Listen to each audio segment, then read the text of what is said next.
Hi, and welcome to Wheaton College's Core Book Podcast. Wheaton College is an interdenominational Christian college where we pursue faith and liberal arts learning with passion. Core Book is Wheaton's community reading program associated with our Christ at the Core curriculum.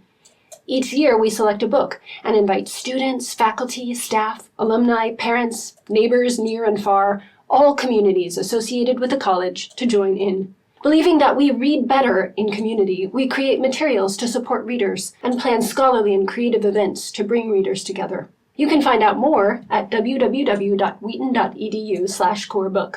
As for this Core Book podcast, this is our first season, a 10-episode read-through of the 2024-2025 Core Book, Homer's Odyssey, with Professor of Classical Languages Alex Loney and Professor of English Ben Weber. Our purpose is to provide accompaniment, community, and nerdy joy to readers near and far. I'm your host, Tiffany Eberly-Kreiner. Let's read. Weber, Loney, here we are, episode 4. And I think it would be good, since we broke off basically in the middle of a scene last time, to recap. Where is Odysseus at the beginning of book 9? So he's sitting there in the middle of Alcinous's court, and they've just heard several performances from the house bard Demodocus, and Odysseus has been asked once again to reveal his identity as a guest should, and so he says, all right, now I'll tell you who I am, and here we go. And here we go into book 9. Yes. Which maybe is a perfect time for our Sassy student summary.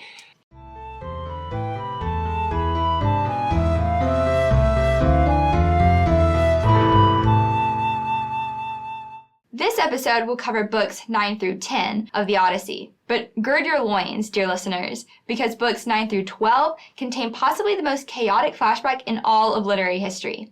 Odysseus, who's been partying up with the Phaeacians, has decided to kindly grace his new friends with a very detailed account of his journey from Troy to Calypso's island. Don't fret, we won't make you go through what the Phaeacians went through. Instead, the details will just give you the highlight. Basically, after leaving Troy, Odysseus and his crew encountered a few dilemmas, if you will. A couple of them ate a magical fruit that made them prefer being stranded on a random island to getting back to Ithaca. Then a few of them, including Odysseus, found themselves in the cave of a Cyclops, who ate a couple of them for dinner, and then breakfast, and then for a snack. But after stabbing the Cyclops in the eye with a giant flaming stick and joyriding a few sheep, Odysseus and his crew were in the clear. Well, that wasn't until Odysseus decided to mock the cranky Cyclops, who then had his dad, who conveniently happens to be Poseidon, promise to eternally prevent Odysseus from ever getting back home to Ithaca. But never fear, when all hope seemed lost, some random wind god gave Odysseus a magical bag of wind to get them home, which would have been great if Odysseus' knuckle-headed crew hadn't opened the bag in the completely wrong direction. So instead of making it back to their nice warm homes, after a quick run-in with a few cannibalistic giants, they end up on the island of Circe. Here, a few of them get turned into pigs, Odysseus conveniently completely forgets about Ithaca for a year, and some poor sucker falls off a roof and shatters his neck.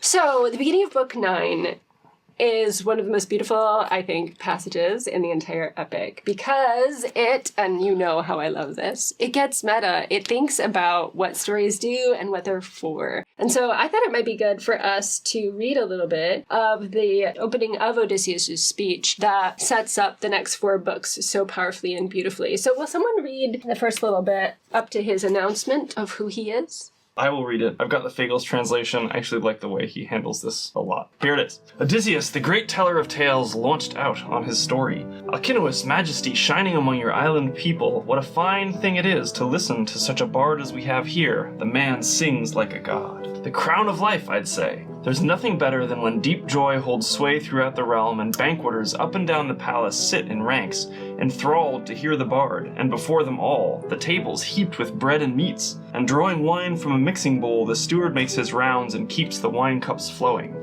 This, to my mind, is the best that life can offer. But now you're set on probing the bitter pains I've borne, so I'm to weep and grieve, it seems, still more. Well then, what shall I go through first? What shall I save for last? What pains? The gods have given me my share. Now let me begin by telling you my name, so you may know it well, and I, in times to come, if I can escape the fatal day, will be your host. your sworn friend, though my home is far from here. I am Odysseus, son of Laertes, known to the world for every kind of craft.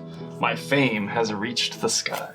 That's how I introduced myself to you. That's right. I am Kreiner. My fame extends to heaven. So I learned from Loney that these verses are called the Golden Verses. So can you tell me why they are? Well, in antiquity, these were seen as a wonderful depiction of a kind of ideal celebratory banquet experience, this pinnacle of joy and occasion of dining together. And the beauty of that language expressed this beautiful scene. So they had that term, golden verses. The Golden Verses.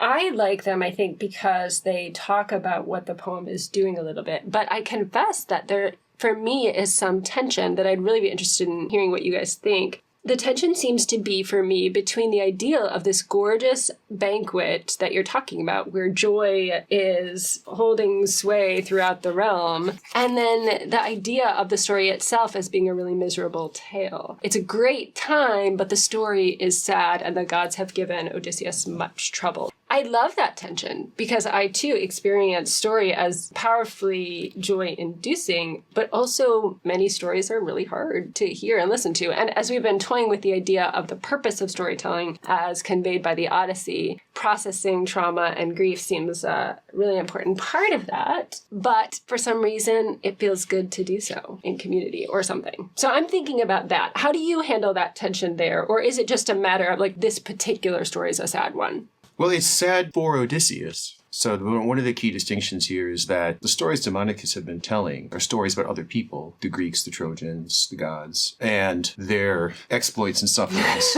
Things we can laugh at as we had that one story. But sort of ironically, it was also Odysseus' suffering. As we talked about last time, he's secretly weeping over this situation. It's sad for Odysseus to hear all these stories about his own suffering in a way that it's not sad for the audience. That's part of the tension there, their relationship to that suffering, their proximity to the suffering. I wonder why that is, that hearing a sad story from somebody else. I mean, there was at least one funny story last time, but hearing hard stories is no less something that brings the community together. Aristotle is what I keep thinking about in that comment he makes in the Poetics, right? When he says that we maybe not rejoice, but we're pleased by seeing things represented which would horrify us if we were to encounter them in real life. That there's something about storytelling that is very powerful in that way. I also, the thing that I would add to this conversation about these golden verses is that I always leave this passage feeling like part of what's so beautiful about this scenario is that it can't last. That the stories acknowledge the presence of grief and sorrow and terror in life. A banquet like this is the best that life has to offer, in part because it's so rare, because it offers this unusual chance to sit and process or rejoice or just be away from all the pains that you suffer when you're out on the ocean, physically, metaphorically. And so Odysseus saying, I'm to weep and grieve, it seems still more, is just reminding us that, well, these situations only exist because of the presence of grief in other parts of life. Though, can I interrupt? Because it feels to me, just to straight up contradict, it's happening all the time in the Odyssey. We've had so many host-guest situations where, like, huge cuts of meat and platters. I don't know if you all follow food in text like I do. Perhaps I'm just interested in food. But it feels like we're constantly feasting and having stories, having situations of hospitality. Yeah, we are. But then, the rejoinder would be the suitors would be a great example, right? They're trying to have this endless party at Odysseus' expense, but it's very clear that that's wrong. You can't have it forever. It's got to end. And it's destructive, that sort of consumption. We'll talk about Circe later, but there's another example of a sort of a party life that gets bounded. Even in the case of, I don't know if Calypso is a fair example here, but again, at some point the gods have to put a stop to it. And even with the storytelling to the Phaeacians, we know that Odysseus has to leave. And so I would turn the contradiction around to say I think what the poem is really interested in is sort of how much is too much, right? Like what's the balance of joy and grief that characterizes a proper human life? And maybe structurally the poem is pointing to that by its sort of where shall I start, where can I end? Or as Fagles would have it, what shall I put first and what shall I put last? Right, yeah. Which feels to me like a callback back to the opening lines of the poem itself, right? The proem, where in Wilson's translation, she says, find the beginning. And so the poem is thinking to itself about its own structure. How do you shape this thing for the rightness that you talk about, the right kind of hosting, the right kind of consumption, deliciousness, as it were, as a feature of the story, but also heft or weight in some way, which makes me wonder, I mean, this is a 4-book long story, and we've had so many of these little snippety stories. So is this the most exemplary one then? I mean, Demodocus sings like a god. Yes, this is. We're going to find that Odysseus gives the best story of them all. And the very verses you were pointing out here, where he has this callback to the proem of the poem, is setting him up to be a kind of epic bard. And he's going to join in this pattern of storytelling and give something that is itself a kind of little mini epic over the next 4 books. Now, of course, differently, and this will be interesting to watch throughout, it's all in the first person. So that's different than what you're going to get from any of these other bards, who can rely to some extent on like inspiration to get this sort of as if eyewitness perspective. But he has an actual eyewitness perspective for almost everything that's in here. I mean, we can talk about some of those moments that he sort of seems like he has knowledge that he's not supposed to have. Then is he supposed to be, like, what makes him better? His experience itself, right? Like, I was there, so I'm a better storyteller, or formal grace? I mean, he is Odysseus, the polytropos, right? The many-turned one. And turns are what make good poetry. Yes, absolutely. Tropes make good poetry. That's the word there. Yes, his eyewitness experience of it is very important to being able to do it well. And his just skill with words. Both of those things are sort of showcased here. So he is a really good poet among all his many gifts. He's a schemer and a thinker and a turner. And he was there. I feel like the stories that he is offering us, they're really intense descriptions of his exploits. Thinking about the Cyclops' cave, for example, there's a lot of gruesome detail. Which makes it exciting to read, that's for sure. Before we move on, we should mention where he finally reveals his name, his actual identity here in lines 19 to 20. 2 features here that are striking, which is he indicates that he is known by his trickery. The Greek word is doulos, his sort of devices, his tricks. That's how he's known. And not necessarily because of some great success he's had in storming Troy or other kinds of things that you might think he just indicates that's the point that he wants to say, that's what I'm known for. And that his kleos, his fame, reaches to heaven, as you indicated before. Like my own. Yes. So we're going to see, I guess, ways in which his trickery, these books highlight that, his trickery, comes to the fore. Why do you think he would focus on that piece of himself? I mean, what is the rhetorical situation here as he's telling this story? Because, of course, right, he's telling these stories to these people. And I feel like he is following another singer, so he's trying to one-up a little bit, as one does. But also, he's still trying to get home. So how does telling them that he's a great trickster position him vis-a-vis that goal of trying to get home? I think very locally in the passage there's an answer, right? He's just said, if I manage to get home, if I can escape the fatal day and Fagels, I'll be your host and your sworn friend, although my home is far from here. And then, oh, by the way, I'm that guy who is world famous for being able to get out of situations he shouldn't be able to get out of. So if you can have confidence that anybody is going to be able to uphold his end of the bargain, it would be me. I think that maybe that's one message that we get just from this handful of lines here. I suspect there are other answers that reach much further across the poem. Yeah, that's good. I always think it's nice if you can find a local answer for those kinds of questions. That's the best place to start. It does raise a problem, though. The bigger rhetorical situation is Odysseus is trying to get home. He can't get there by himself. He needs help. He needs someone to give him a ride. And they're distrustful of strangers, as we talked about a little bit earlier. They've indicated that they would help him home, but he needs to convince them that they should do this, that they should give him a ride. And this is a dangerous situation, right? Because as he's about to tell them, he's clearly like a target of divine anger. Yeah. And there's risks attached to helping somebody like that. He's laying his cards on the table, though, in that way, which is a bold move, right? He's saying, I'm trickster, I'm known for my lies, but listen, the gods are after me. Which is interesting. In a distrustful audience, is radical vulnerability the best way forward? And I kind of think maybe, right? It's calculated vulnerability, but... And reminiscent in some ways of his strategizing before he talks to Nausicaa in book 6, too, right? We get that brief window into his mind where, do I approach her this way? Do I approach her that way? Do I embrace her knees? No, that seems like it's too much, so I'm not going to do that because I just wandered naked out from behind this bush. But, it does seem in keeping with his character to be really thoughtful about how exactly to make this approach. I think that's a point well taken. So then this first book is one of the most famous ones. This tells the story of the Cyclops and his escape and the taunting and the famous I am no man, I am nobody joke that he sort of puts one over on the Cyclops. So here's my question, I guess. How does it change the purpose of the book to set it up this way? Is this just exposition? And maybe the larger question is, what's the big purpose of the Cyclops story as the sort of leading one? I mean, I guess it's not entirely leading, right?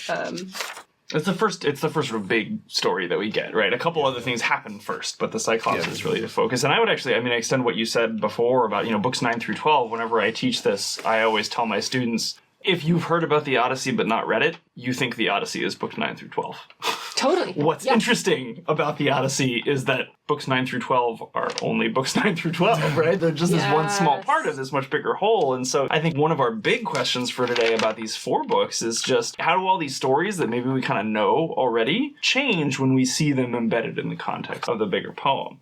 But to sort of take a stab at answering the question about the Cyclops, I think that there is just a straightforward fill in the blanks. How did Odysseus get from Troy to Calypso's island? Because that's the part of the story we don't know yet. And whenever I think Cyclops, I always think hospitality is what's at stake here, and we can contrast him to the golden verses that if what's best in life is to eat with your friends, what's worst in life is to be eaten by your enemies.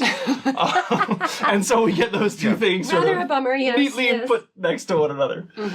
So then, in that case, then the Cyclops becomes a monstrous example of what he doesn't want the Phaeacians to be to him. Right? Like, don't eat me, don't take me down, and I'll tell you my name right away. I won't call myself nobody to you. Sure. Although you didn't tell it right away. Fair enough. Fair enough. I mean, we could just briefly touch on a way in which that also parallels, this concern about hospitality parallels the 2 earlier stories with the Cicones and the Lotus Eaters, because we get these versions of hospitality in a similar sort of negative kinds of hospitality in a way, right? You get these Cicones who are these are dangerous, almost Cyclopean kind of foes.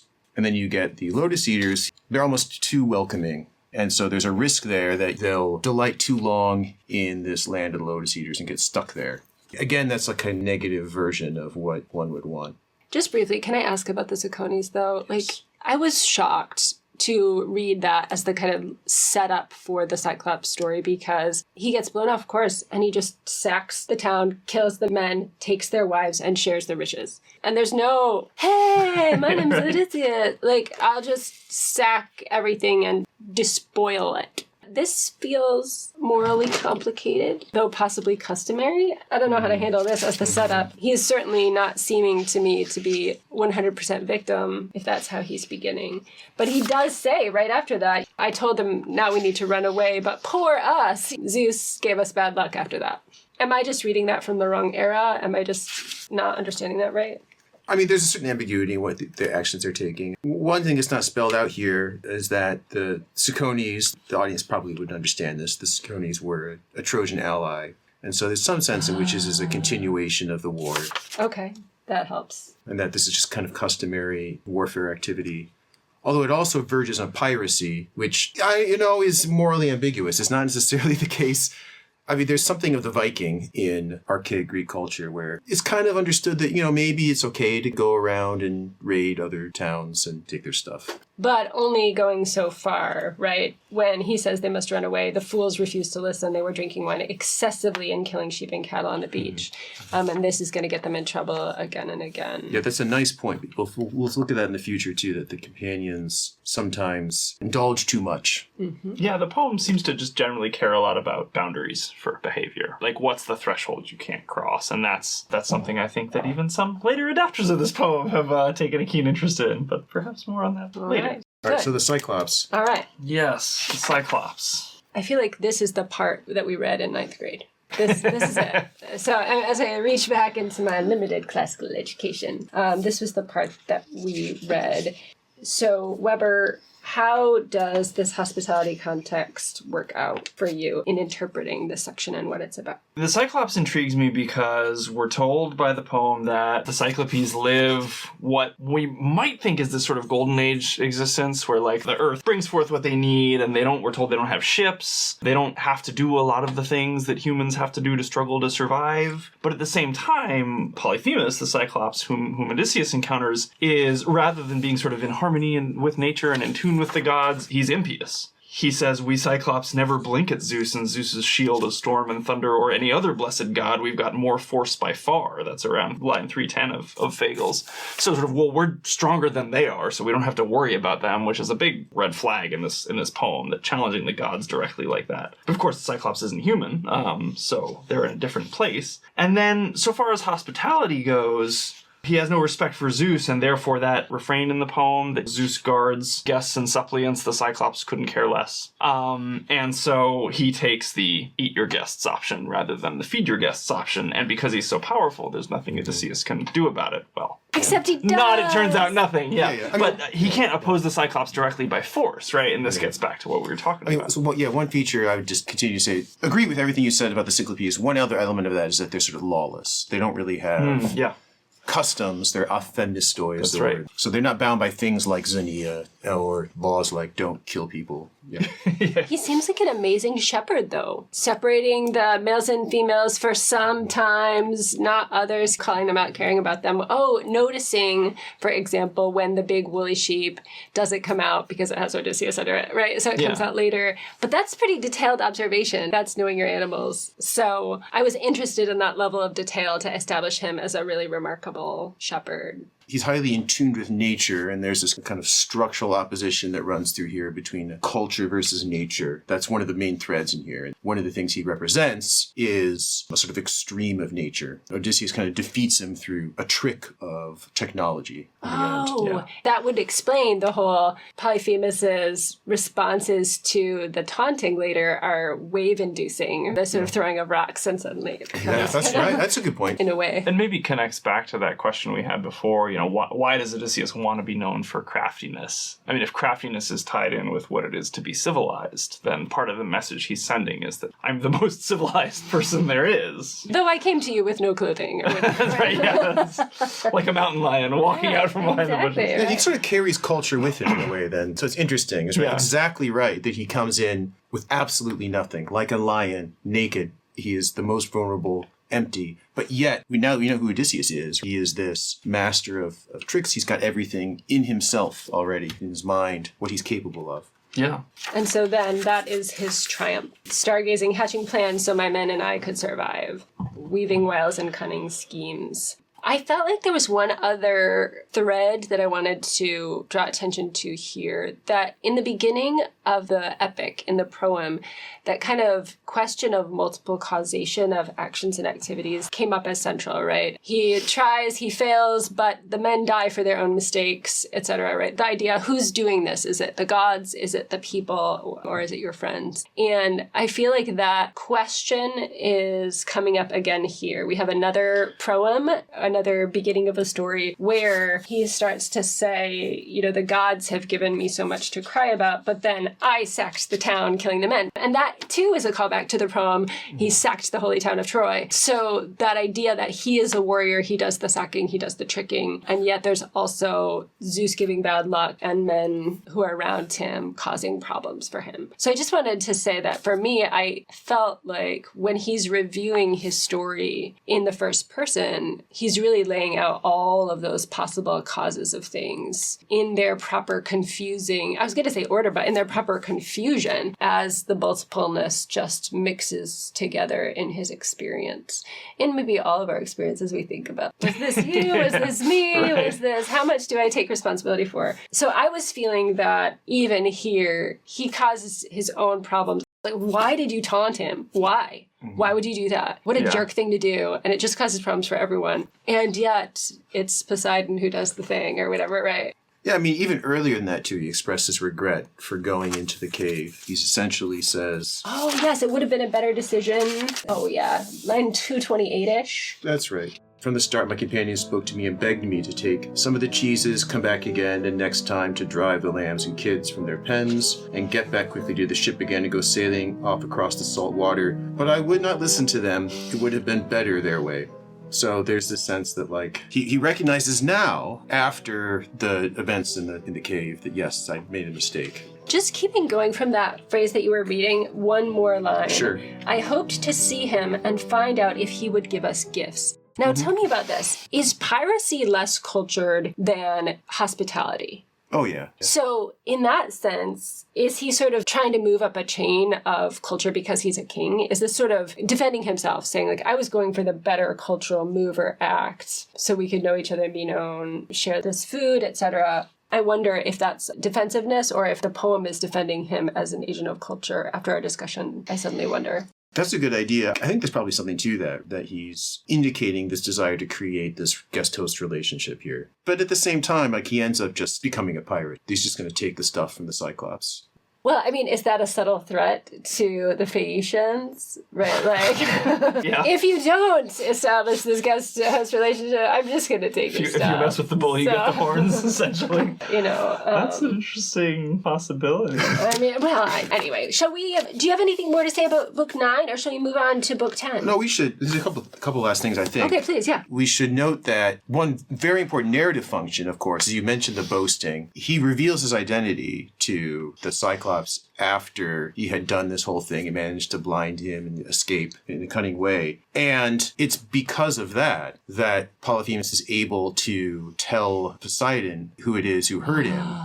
And therefore, Poseidon curses him. So this actually explains sort of why he has divine hatred through the rest of the story. I mean, that does trouble it. You think, poor guy, Poseidon really hates him, but he's so jerky here. When he taunts him, you're just like, dude, are you 12? What's going on? Yeah, I have a lot of thoughts about that. Oh, I bet you do. Two quick things I would say, because we do need to move on. I'm always intrigued by this book because there are two significant acts of self-naming that Odysseus gives here. One to the Phaeacians, I'm Odysseus, my fame has reached the skies, and the other to the Cyclops. Oh, guess what? Guess who I am? First one seems to make sense. The second one, at least from a modern point of view, seems kind of inexplicable. Why taunt the Cyclops? Why not just sneak off? And I think that in some ways the first declaration helps to make sense of the second, that he says, my fame has reached the skies. So fame, glory is such an important thing here, but you don't get the glory for an action if you don't take responsibility for it. Oh. And so Exactly so. yeah, so when he names himself, this is a way to maintain his glory. Sure. Okay. The other thing that intrigues me, and this is a parallel from elsewhere, so may or may not apply to the sort of ancient Greek situation, but at least in some early Germanic cultures, a secret killing or maiming and a public one are very different things in terms of what they mean. So glory, but also moral responsibility. Mm-hmm. A secret killing, a murder, is much worse than a one where you announce yourself. And that's sort of treated differently legally, culturally than the secret thing. So we live in this world of, if we think about warriors at all, we tend to think of folks like Navy SEALs who sneak in and do their job and sneak out. And their goal is not to get caught and never to talk about what they actually did. Right. This is not that world. Okay. Like, this is a world where you talk about it. Right. And like, you see plenty of examples of this in the Iliad of warriors. Achilles is the strongest among these, who just sort of say, oh, it's your glory to get to come to meet me and die in battle to me,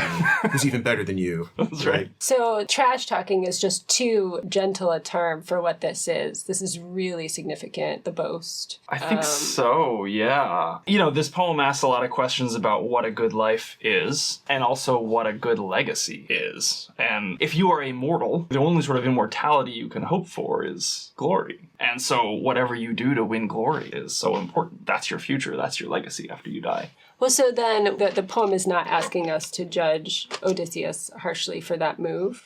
Well, it's not a prudent move. So Yeah. I think there's a tension there, right? That this is normally what you would do. But one thing I think Odysseus has to sort of weigh and learn better is just proper prudence and restraint. So he does demonstrate proper restraint in the cave of Polyphemus when the kind of immediate gut reaction is, well, let's just kill him as soon as he falls asleep. And then he's like, wait a second, no, that's not going to work. We're going to be stuck in this cave. So there's a certain sense in which he schemes his way out of there, knowing that it's just going to mean more of his companions are going to die. That's a certain prudence. And then he just doesn't demonstrate that at this moment. It's certainly imprudent. It's not necessarily morally wrong in the sense of it's the wrong thing to boast. So is he a complicated man? Yes. Well, I mean, this is so helpful to me because I'm interested in the ways that I'm ready at any moment to be excited about what Odysseus is doing, to treat him in this kind of all good way. We do this all the time. My children with Harry Potter or something like that. Even when he has small failings, we sort of forgive him and valorize him for the goodness that he is. And even when Rowling tries to give some complexity there, it's hard to give it because we want to assign a kind of good status. But the it's more complicated feels truer, both about the weird social status of Polyphemus in the state of nature versus impiety, etc., but also with Odysseus himself. So I appreciate that. I feel like I grow from my 9th grade ways. Okay, so moving on to book 10. Book 10. So the gist here, we start with the bag of wind, yes. Moving on then to the giants, the Lystrigonians, and then to Circe. Those are our kind of big 3 stories of this book. And how do you view the major narrative and thematic purposes of this book in its 3 stories? Well, I mean, it's structured similarly, especially the way you laid it out, you'll see it's structured quite similarly to book 9. And so it's a kind of continuation of the same kinds of adventures, perils, and temptations. Let's put it that way. And then we get to see different ways that Odysseus and his companions will overcome, endure these, and move closer to getting home. And then it ends with Circe turning from a threat into a helper. Yeah, I think that's right. I mean, I think in terms of the big picture, Loni talked before about the Cicones and the Lotus Eaters being this sort of binary of too little hospitality, too much hospitality. And then I think Polyphemus, Circe is the same. Polyphemus is too little, eat your guests. Circe is too much. You spend a year there eating and drinking, and Odysseus's men have to remind him that it's time to go home. I think there's also, in some respects, a more straightforward purpose to Book 10 and to Circe in particular, which is just that there's this missing piece of the journey home. And she gives them the instructions about, okay, you got to go to the entrance to the underworld. In Book 11, you need to find out certain things before you can get home. And so she is able to supply that as a sort of, I guess she's not quite a dea ex machina, but she's something close to it, right? She occupies that sort of liminal space between the human and the divine. Kind of giving that narrative next step, as it were. But setting it up so dramatically with all of these really memorable images. The Bag of Winds, for example, is retold so often. You know, it makes its way into popular culture and things. For me, the big excitement of reading that story in this context was the astonishment of their coming back a few times in this book. They go away from Aeolus and then are blown back to it. And we're about to sort of go away from Circe and come back to her too. So when they come back to Aeolus, they get rejected really significantly. Why are you here again? You had bad luck? What happened? Surely we helped you go on your way and meant for you to reach your homeland where you wish to go. I answered sadly, blame my men and blame my stubborn urge to sleep which ruined us. Dear friends, you have the power to put things right. I hoped these words would soften them, but they were silent. Then the father yelled, get out. You nasty creature, leave my island. Now. It is not right for me to help convey a man so deeply hated by the gods. You, God-forsaken thing, how dare you come here? Get out. This is a huge moment of rejection after a sort of warm, helpful hospitality. That raises the stakes really significantly of what hospitality means for any given culture. These people had given and then they're freaked out. Yeah, I mean, Aeolus correctly identifies the situation, which is to say he discerns that Odysseus is in fact hated by the gods, Poseidon in particular here, Zeus perhaps too, and therefore he's a danger. Interestingly, within the actual structure of what happened to them, it's not really divine causation. No, exactly so. Yeah. Totally. It's the jealousy of the men when they're sort of saying, oh, it seems everybody loves this man and honors him in every place we sail to. We shared this journey with him, yet we come back home with empty hands. Yeah, and I think we're further complicating here. So we focused in Book 9 on a couple instances where Odysseus maybe admits he makes mistakes or makes decisions that we are tempted to interpret as bad. Here we start off with a decision that his men make that is very clearly a wrong decision. To your point earlier, Kreiner, about this story, just offering up the situation and all of its confusion and messiness as we move across the books, that definitely seems to be what's happening.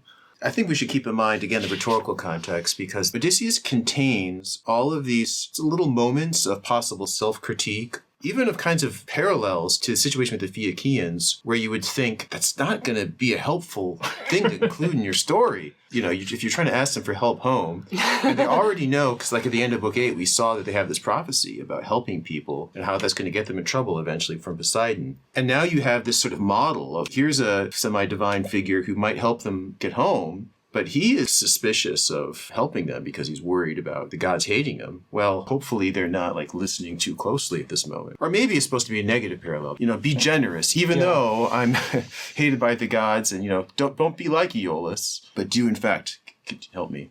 Well, it's tricky because Odysseus can't advocate impiety. He can't Ahab it and sort of say, I defy God or whatever. But he does want them to do so. So he has to make it my folly, my men's folly. I shouldn't have slept.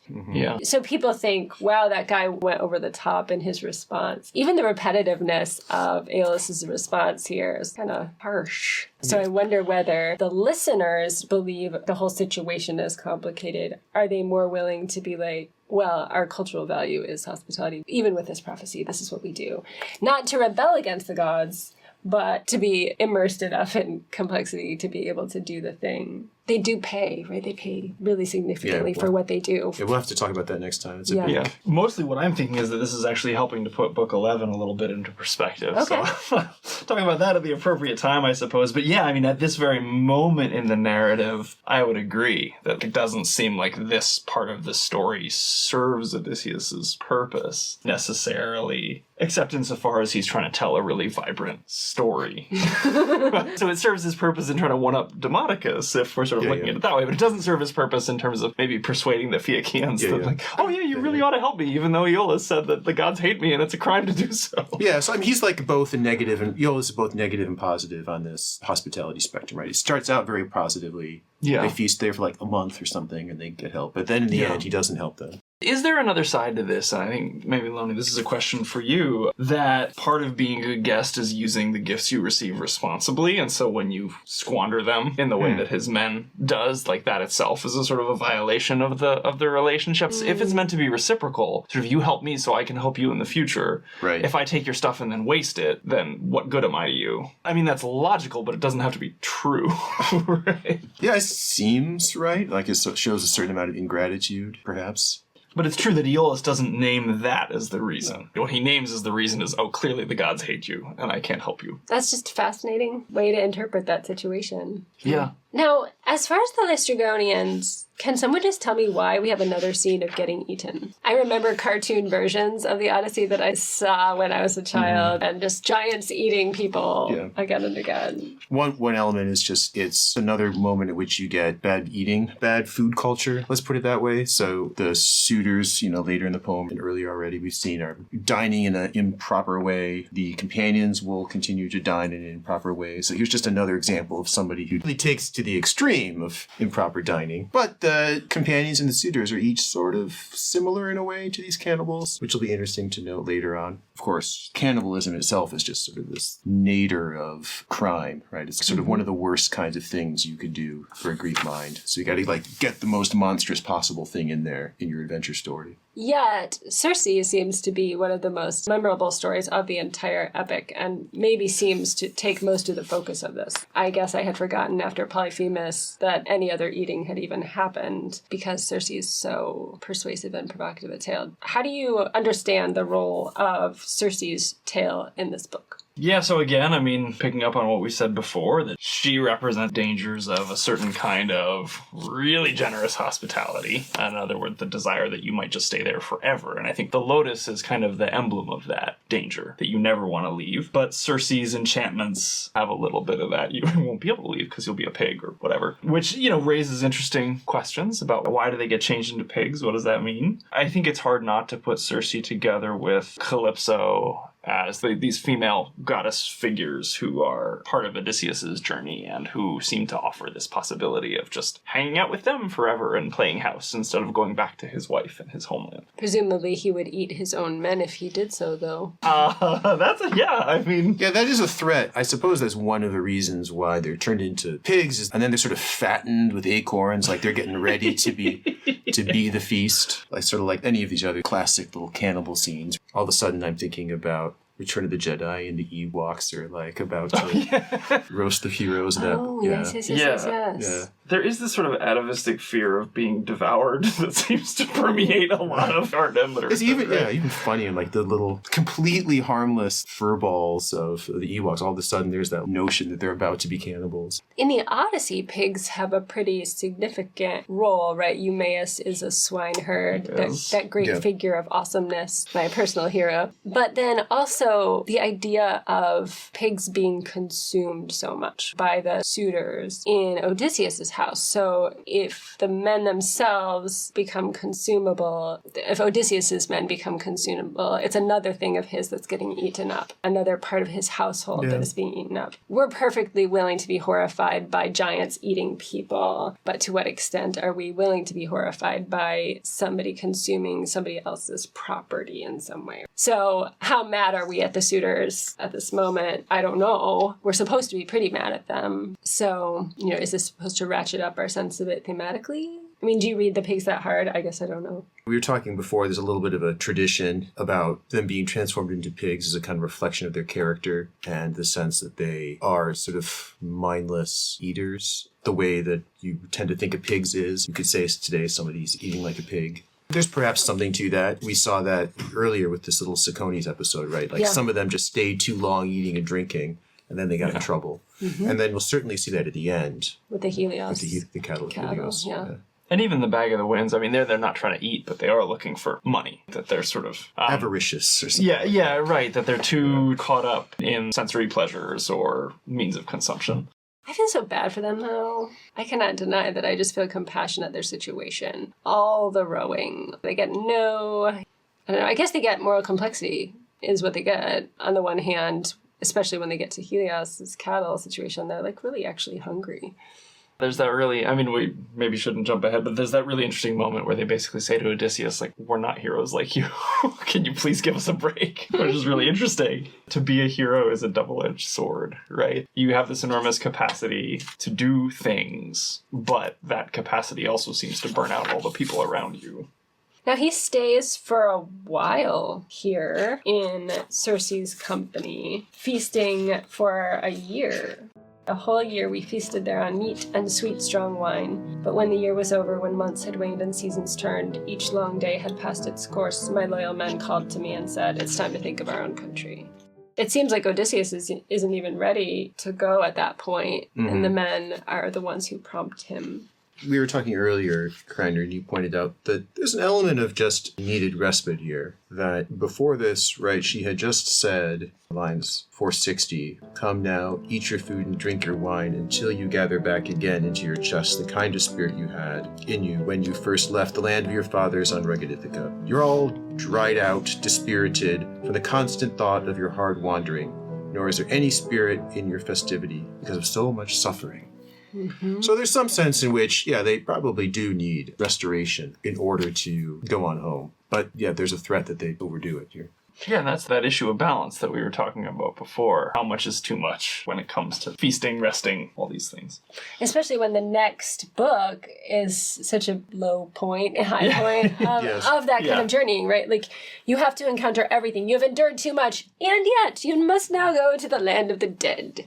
And in some ways, both, if this is a literal journey on the one hand, like that's another thing that they have to do, but it's also symbolically or emotionally really difficult difficult to think about, like, we have to encounter what death means before this journey is done. And that will be a really important stage. Like, you can't get through what your suffering has meant at Troy without facing the death, facing the dead themselves. That's right. And this is not to get too, like, Joseph Campbell-y about this, but you gotta pass through death. That's part of the hero's journey. And so frequently in this poem, I think you pointed this out when we were talking before, Kreiner, there are these little lines that say, and so we left, like, happy to be on our way, but grieving for those whom we had lost. So that there is this undercurrent of grief throughout this whole poem. And then what happens in Book 11 is that they come face to face with shades of the people, some of the people whom they have lost along the way. And so it does really force a direct confrontation with that grief. Including this sad figure who dies rolling off the roof. Poor Elpenor. Oh,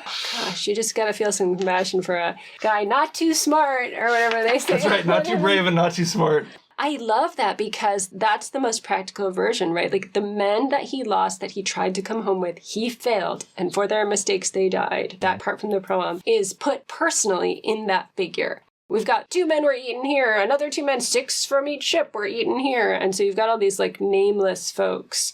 But it feels like Elpenor is put there to have a name and a story, a sad story, so that he can come to and ask for his body to be cared for in a way that none of the other bodies can be, right? Yeah. When you're eaten.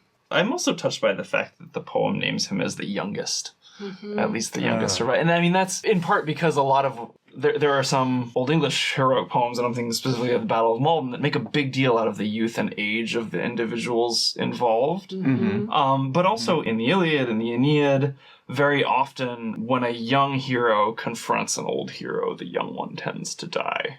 I mean, Patroclus would be the example, but also in Book 10 of the Aeneid, you have some of that going on. And that sort of sorrow over the death of a young man who maybe could become something else. Although in this case, he's not so promising, but who knows? Seems to be a particular poignant thing. We'll remember this because we're going to encounter Achilles' son. Well, Yes. talk of Achilles' son.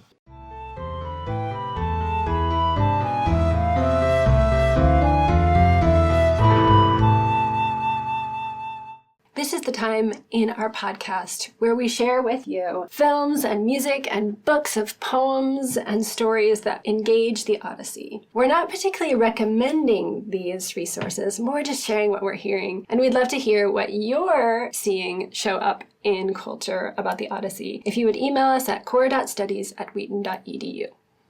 Hey, have you heard about Circe by Madeline Miller? A retelling of the myth of Circe, much of which includes Odysseus, Penelope, and Telemachus. The novel has garnered a lot of attention. Fans praise it for rich psychological storytelling and female character development. See a link in our show notes if you'd like to hear more. Thank you so much for listening. Do you have questions about the Odyssey that you'd like our Core Book podcast team to consider? Send your questions to core.studies@wheaton.edu by December 1st, and we'll consider them for our question and response episode, the last of our season. We might not be able to get to them all, but we'd love to hear from you. We'll be back next week with more nerd love. But if you miss us before then, visit www.wheaton.edu/corebook. Or better yet, find someone to share the Odyssey with. With Core Book, as with all books, we read better together. The Core Book podcast is a production of the Core Book program at Wheaton College in partnership with the Aequitas Fellows Program in Public Humanities and Arts. Aequitas PHA is a creative studio and scholarship program that brings together 4-year cohorts of undergraduate student artists, theater makers, dancers, musicians, writers, and all manner of scholarly nerds to build publicly engaged projects in the humanities and arts. You can find out more about the program and all the Aequitas themes, including global public health, sustainability, politics, philosophy, and economics, and urban leadership at www.wheaton.edu/Aequitas. That's AEQUITAS. You can find out more about Core Book and look at our years of archives and reading materials for all our core books, from Shishaku Endo's Silence to Marilyn Robinson's Gilead and Daniel Nayeri's Everything Sad is Untrue at www.wheaton.edu/corebook. Our podcast is produced by the endlessly capable Emma Smith. Music is by Tristan Guzman. Art is by Lily Groves and Cecilia Waidatt, with audio editing by Emma Smith. Our Sassy student summarizers are Zoe Foster-Whiddon, Houston Heinrich, and Emma Smith. Special thanks to the Wheaton College Aequitas Fellows Program in Public Humanities and Arts, Bailey Garrison, Mariah Sray, Anna Porter Puckett, Karina Adamowitz, Linda Bretz, Sherry Austriaco, Rebecca Larson, Les Barker, and the Wheaton College Marketing and Communications Department.